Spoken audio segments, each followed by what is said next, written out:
로빈요! 안녕 형들, 나 말년 호빙요야. 오늘은 펠레 마라도나와 함께 축구사에서 가장 위대한 인물이라고 평가받고 있는 메시에 대해서 형들이랑 한번 얘기해볼까 해. 그동안의 많은 메시에 대한 이야기들과는 최대한 다르게 말년 호빙요만의 방식으로 접근해봤으니까 혹시 다른 형들의 의견들이 있으면 댓글에 마구마구 남겨줘야 돼. 알겠지? 2017년 7월 네이마르의 파리 생제르맹 이적설이 기사로 처음 나왔을 때 말년 호빙요는 에이 설마 네이마르가 다른 이유도 아니고 진짜 메시의 그늘이 싫어서 파리로 간다고? 네이마르가 그 정도 선택할 사람은 아니라고 봐. 차라리 호날두가 PK를 양보했다고 해라.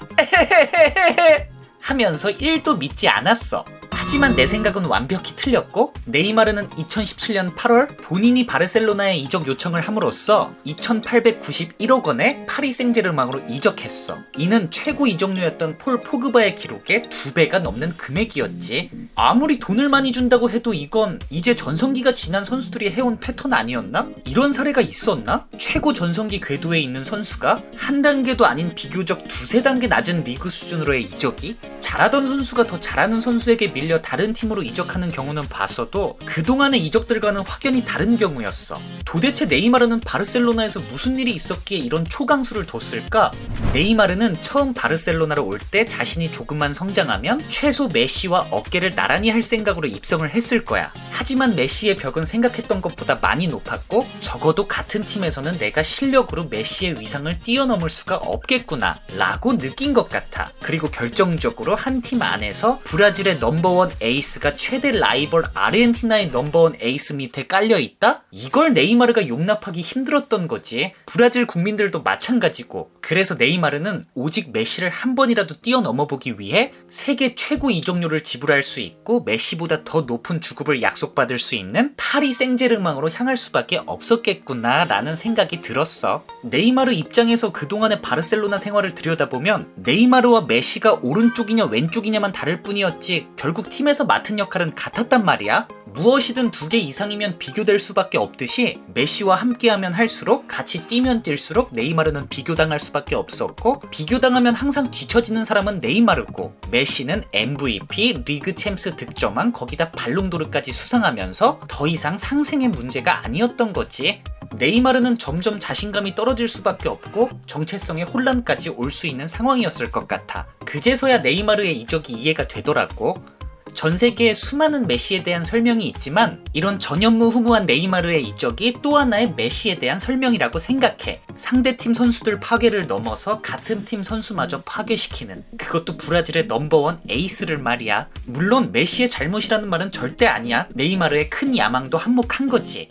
난 그리즈만의 케이스도 이 네이마르의 이적과 비슷한 원리라고 봐. 그리즈만이 아틀레티코에서 활약해주던 만큼 바르셀로나에서 활약을 해줬다면 상관이 없겠지만 그렇지 않고 요즘같이 계속해서 부진을 한다면 그리즈만은 자연스럽게 메시의 눈치를 볼 수밖에 없어. 메시는 드리블을 하다 좀 뺏겨도 패스미스를 해도 이제 바르셀로나에서 메시는 그냥 메시야. 그렇다고 요즘 메시가 못하는 것도 아니고 최근까지도 혼자서 멱살 캐리하는 중인데 그리즈만이 계속해서 패스미스를 내고 메시가 넣어준 공의 결과를 가져오지 못하면 이게 선수 심리가 자신을 탓할 수밖에 없어져. 왜? 메시가 그동안 그리즈만 말고 다른 공격수, 다른 파트너들과는 이미 해냈던 것들이니까. 예전과 바뀐 게 나 하나가 아니라는 걸 머리로는 알면서도 가슴으로는 계속해서 위축될 수밖에 없는 거지. 그리고 머리 한켠에는 나는 아무리 날고 기어도 메시라는 선수한테는 발끝도 따라가지 못한다가 항상 박혀있을 수밖에 없고.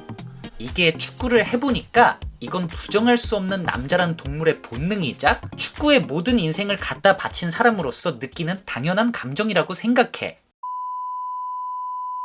1950년대 펠레가 브라질 리그와 월드컵에서 무수히 득점하던 시절부터 게르트 밀러, 파울로 로시, 마라도나, 호나우두까지 내려오면서 공격수가 경기당 0.5골, 즉 2경기에서 1골만 넣으면 세계 최고의 공격수, 경기당 0.6골이 넘으면 그건 역대 최고의 공격수로 칭송받았어. 이건 야구에서 2할 때면 쏘쏘, 3할 때면 very good 인 것처럼 축구 선수에게는 어쩌면 당연한 공식이었는데 이 공식을 거의 깨부실 뻔한 선수가 이 세상의 혜성처럼 등장했으니 그건 바로 메시, 호날두 이전 센터포워드의 영원한 로망 호나우두.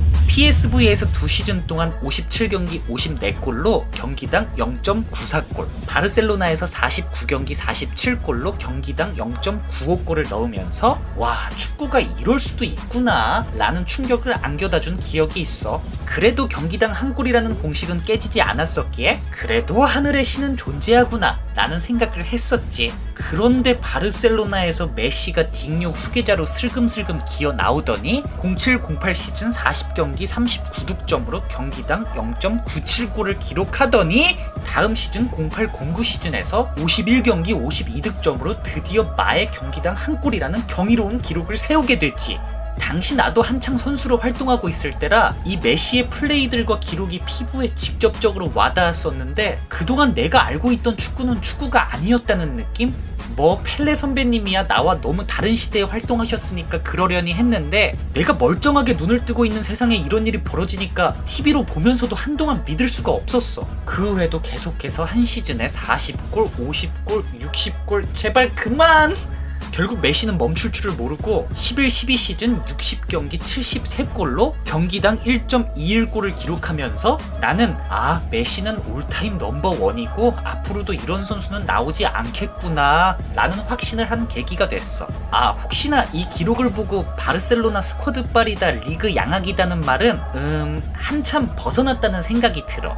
메시도 메시지만 옆 동네의 호날두도 경기당 한 골을 넘어서면서 비교를 하지 않을 수가 없는 상황도 왔었는데 또 메시 이야기에 호날두가 빠질 수 없지. 내가 생각하는 호날두는 서두에 언급했던 네이마르 그리즈만 이상으로 메시의 영향을 많이 받은 선수이지 않나 싶어. 긍정적인 면으로도 부정적인 면으로도 말이야. 우선 긍정적인 면은 메시라는 역대 최고의 선수와 동시대에 경쟁을 했기에 호날두는 120% 이상의 결과를 만들어낼 수 있었고 이는 호날두 커리어에 있어서 굉장히 긍정적으로 작용했다고 생각해. 반대로 부정적인 면은 내가 좋아했던 호날두는 맨유 시절 윙어 호날두였는데 국대로는 유로 2004와 2006 월드컵 시절 호날두지. 그 어떤 역대 윙어들보다 스피드와 체력, 피지컬적으로 완벽했고 드리블, 개인기, 슈팅 등 윙어로서 뭐 하나 빠지는 능력이 없을 정도로 최고였다고 생각해. 거기다가 맨유 시절 후반부에는 종종 가운데로 들어와 플레이메이킹 능력도 수준급으로 보여주면서 포르투갈의 호날두, 맨유의 호날두는 윙어들에게 우상 그 자체였지. 하지만 레알 마드리드로 이적하면서 언제부턴가 과적을 쏙 빼놓고 결과만 내려는 호날두를 보면서 골게터 기질과 리더십 면에서는 뛰어났을 수 있으나 그 외 많은 부분에서 메시의 비교 대상이 되기에는 좀 힘들겠구나 라는 생각을 했지. 만약 호날두 축구 인생에 메시라는 존재가 없었다면 어떻게 됐을까? 어디까지나 추측이겠지만 호날두는 기록에 쫓기지 않고 보다 더 여유롭게 맨유에서 보여주던 플레이메이킹 능력도 한껏 발휘하면서 지금보다는 더 아름다운 축구를 했을지도 모르는 일이지. 이 단순 메시의 퍼포먼스만으로 여러 세계 최고 선수들의 축구 인생을 송두리째 흔들어 놓는 마력, 이것 또한 축구사에서 또 하나의 메시에 대한 기록이지 않을까 해. 마지막 에피소드는 메시하면 빼놓을 수 없는 이야기가 바로 월드컵 커리어. 너무너무 억울하게도 메시는 이 월드컵 우승이 없기에 펠레, 마라도나를 제치고 역대 가장 위대한 축구선수라 불리진 않고 있어. 맞아, 월드컵 우승은 그 어떤 대회 우승보다 값진 우승으로 축구선수가 이룰 수 있는 가장 높은 커리어지. 하지만 형들도 알지? 이 월드컵 우승이 절대적이진 않다는 거. 월드컵 우승이 절대적이 되어버리면 생겨나는 일들이 페드로가 호날두보다 역대 더 뛰어난 윙어가 되는 거고 카모라네시가 메시보다 더 위대한 미드필더가 되어버려. 농담이고 축구에서 만약이란 없겠지만 그래도 한 가지 확실한 건 월드컵 우승 커리어가 없는 그 어떤 누구에게 월드컵 우승을 추가시킨다고 해도 펠레, 마라도나를 뛰어넘었다는 평가를 받을 순 없지만 오직 한 사람, 메시에게 월드컵 우승 커리어를 추가시킨다면 이제는 거의 논란 없이 메시는 역사상 가장 위대한 축구선수로 불린다는 게 학계 정설이지. 소름 돋는 거 하나 얘기해줄까 형들? 메시 아직 월드컵 한 번 남았어.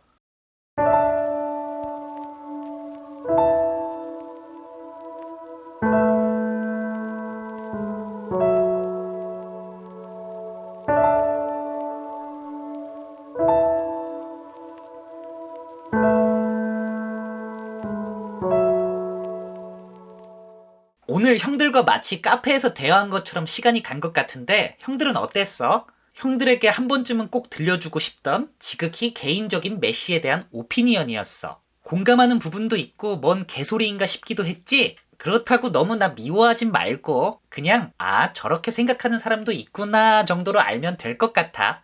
오늘 준비한 영상은 여기까지고 다음에도 형들이 좋아할 만한 에피소드 가지고 찾아올게. 그럼 우리 모두 트라이!